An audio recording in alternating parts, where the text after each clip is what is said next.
Telangana bill విషయం ఓ కొలిక్కి వచ్చేసిందండి. సమైక్యాంధ్రకి సీఎం కావాలని కొందరు, సెపరేట్ స్టేట్కి సీఎంలు కావాలని కొందరు తెగ డ్రామాలు ఆడిసిరండి. NTR ఏఎన్ఆర్లు మించిపోయి నటించేసారండి. I don't see any reason to take up the non-official resolution on the same subject. I thank all the members for their cooperation and with the consent of the House, I adjourn the House sine die. ఇక్కడ మన రాష్ట్రంలో డ్రామాకి తెరపడిపోయింది కదండి, అందుకనే అందరూ ఢిల్లీ వెళ్ళిపోతున్నారండి. అక్కడ డ్రామాలు ఆడిసేయడానికి ఈయనడ్డాగా ఉంటే సందట్లో సడేమియలాగా 4 నెలల్లో సీఎం అవుతానని జగను ఇడుపులపాయలో జనాన్ని ఉద్దేశించి అనిసిడండి. సీఎం అయ్యాక వృద్ధాప్యం పెన్షన్ పెంచేస్తట, వ్యవసాయానికి 7 గంటల కరెంటు ఇచ్చేస్తట, పిల్లల చదువుల కోసం 6,000 కోట్లు బడ్జెట్ కేటాయించేస్తట. ఇట్లా చాలా వరాలు ఇచ్చేసారండి. ఆటి సంగతి సీఎం అయ్యాక చూడొచ్చు. తెలంగాణలోను సీమాంధ్రలోను 2 చోట్ల సీన్ లేదు కదా, మరి సీఎం ఎట్టాగా అవుతావు జగన్ బాబు? అసలే సీఎం ఎట్టాగా అవుతానరా నాయన అని జగన్ సత్తా ఉంటే సబ్బం హరి మీడియాలో జగన్ని షర్మిలని ఏకిపారేస్తా ఉన్నాడండి.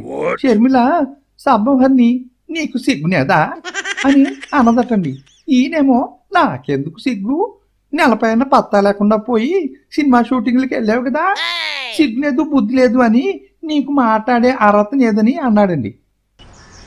ఈమె బహుశా ఏదో ఈ మధ్యకాలంలో సినిమా షూటింగ్కి వెళ్ళి వచ్చి ఉంటుంది షర్మిల.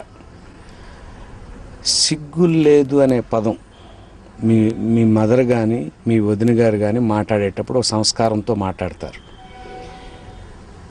నువ్వు మీ అన్నయ్య 2-3 పదాలు తరచూ వాడుతున్నారు. ఇది మీ ఇద్దరికీ మంచిది కాదు. సిగ్గుందా, సిగ్గు లేదా, మీకేమైనా సిగ్గుందా లేదా, మీరు మనుషులేనా? చొక్కా పట్టుకుని కొట్టండి అని ఒకడంటారు, లెంపకాయ కొట్టండి అని ఒకడంటాడు. ప్లేనరీలో మీ పార్టీ దీని గురించి మాట్లాడుకుంటే మాకేం అభ్యంతరం లేదు.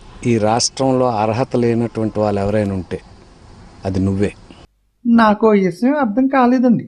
సినిమా షూటింగ్కి వెళ్తే సిగ్గెందుకు పడాలండి? శర్మల ఏమన్నా మలయాళం సినిమా షూటింగ్ కానీ వెళ్ళిందా? ఎట్టా వెళ్ళినా అందులో నటించే ఆడకూతులు సిగ్గుపడాలి కానీ ఈమె ఎందుకు సిగ్గుపడుతుందండి? ఏటో వీళ్ళ మాటలు మనకి అర్థం కావు.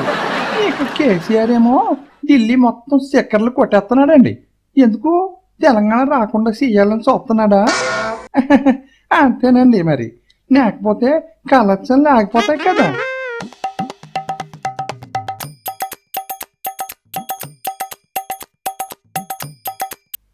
ఢిల్లీలో శక్తి స్థలం కాడ మన ఎంపీలు ఎమ్మెల్యేలు అంతా మౌన దీక్ష చేపడతారటండి. ఏటిలా జోకులు వేసేస్తున్నారు. ఇప్పుడు కొత్తగా మౌన దీక్ష చేయడం ఏంటి? పోయిన సంవత్సరం ఆగస్టు నుండి వాళ్ళంతా మౌన దీక్ష చేయబట్టే కదా తెలంగాణ బిల్లు తయారైపోయి అసెంబ్లీకి కూడా వచ్చేసింది. ఏది ఏమైనా ఇక 2 వారాల్లో ఈ డ్రామాలన్నీ ఆగిపోతాయి. నిజమేంటో జనాలకి తెలిసిపోతుంది. ఢిల్లీకి అనుబంధంగానే ఇవాళ రాష్ట్ర వ్యాప్తంగా కూడా సమైక్యాంధ్ర రన్ చేపడుతున్నారు. ఖచ్చితంగా ఆ సమైక్యాంధ్ర పరుగు కలిసి రాని ఎంపీల్ని, కలిసి రాని కేంద్ర మంత్రులు కూడా పరిగెత్తించే విధంగా చేస్తుందని, ఇది సమైక్యాంధ్ర పరుగు విజయవంతంతో ఎంపీలు కేంద్ర మంత్రులు కూడా పరిగెత్తుకుంటా సమైక్యాంధ్ర కోసం పార్లమెంట్ లో పోరాడతారని, ఆ విధంగా జరుగుతుందని భావిస్తున్నాం. ఆమ్ ఆద్మీ పార్టీ ఏర్పాటు చేసిన సభ్యుల్లో ఒకరైనా మధు బాదురి అంట ఆ పార్టీలోంచి బయటకు వచ్చేసినదండి. ఎందుకంటే ఆ పార్టీలో ఆడాళ్ళకి అస్సలు గౌరవం లేదటండి. ఆడాలని కనీసం మనుషుల్లాగా కూడా చూడటం లేదటండి. ఇంకో చోట ఆమ్ ఆద్మీ పార్టీ ఎమ్మెల్యే దినేష్ మొహారియా అని ఉన్నాడండి. ఆయన్ని ఓ ఆడకూతురు ఫెడీల్ మరి కొట్టిందటండి. అదండి ఆ పార్టీ ఏదో చేసేస్తుందనుకుంటే ఇట్ట ఏడిసింది. పైగా ప్రధానమంత్రి పదవికి పోటీ చేస్తారట కేజ్రీవాల్. నాయన ముందు నీ ఇంటిని సరిగ్గా చూసుకో బాబు, లేకపోతే ఉన్నదే ఊడిపోతుంది. ఇక రామ్ గోపాల్ వర్మ కలెక్షన్ కింగ్ మోహన్ బాబుని పెట్టి సినిమా తీస్తారట. ఇది కుదిరేదేనా? రామ్ గోపాల్ వర్మ ఏమో సీతయ్య ఎవడి మాట ఎండవు, మరి మోహన్ బాబు ఏమో వర్మకి బాబు. ఇది ఎట్టా కుదురుతుంది? అయినా వర్మ ఎప్పుడు దెయ్యాల సినిమాలు డాన్ల సినిమాలు తీస్తాడు. మరి తన సినిమాలో మోహన్ బాబుని దానిగా చూపిస్తాడో లేకపోతే దెయ్యంగా చూపిస్తాడో చూడాలి మరి. ఆయ్